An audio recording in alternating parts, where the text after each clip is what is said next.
सारे देवता महादेव के पास पहुंचे और भगवान श्री नारायण के बचपन के अंग का बखान करने लगे। एक देवता ने भगवान कृष्ण के कमर की प्रशंसा की, एक देवता ने भगवान के बाल रूप के अखियों की प्रशंसा की, एक देवता ने भगवान के केशों की जटाओं की प्रशंसा की, एक देवता ने भगवान के चरणों के नख की प्रशंसा की। हे महादेव, आपको क्या बताएं, भगवान श्री नारायण ने अवतार लिया है बालक रूप में, मानव के रूप में। कैसे हैं?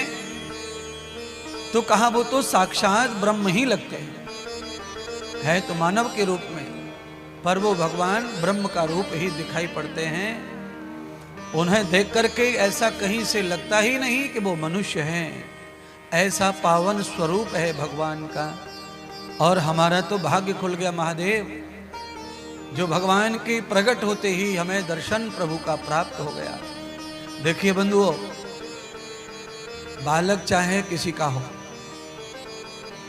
चाहे वो अमीर घर का हो, चाहे गरीब घर का हो, चाहे वो उच्च वर्ण का हो, चाहे नीच वर्ण का हो, पर बालक जो होता है, जिसके दांत नहीं उगते, तब तक वो भगवान का ही स्वरूप कहलाता है। जब उसके दांत उगने लगते हैं तब उसके गुण भी प्रकट होने लगते हैं। जब तक उसके दांत नहीं उगते तब तक बालक का गुण भी प्रतीत नहीं होता, इसीलिए वो ब्रह्म स्वरूप ही कहलाता है।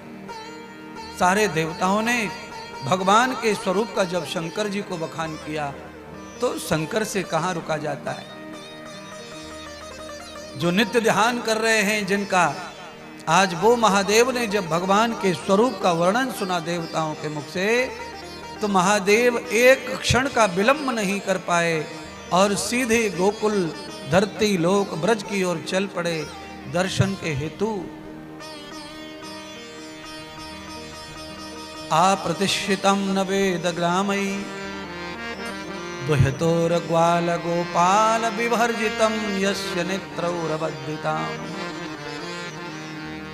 महादेव जैसे ही ब्रज गोपाल में पधारे गोकुल में, उनका सबसे पहली भेंट ग्वाल वालों से हुई।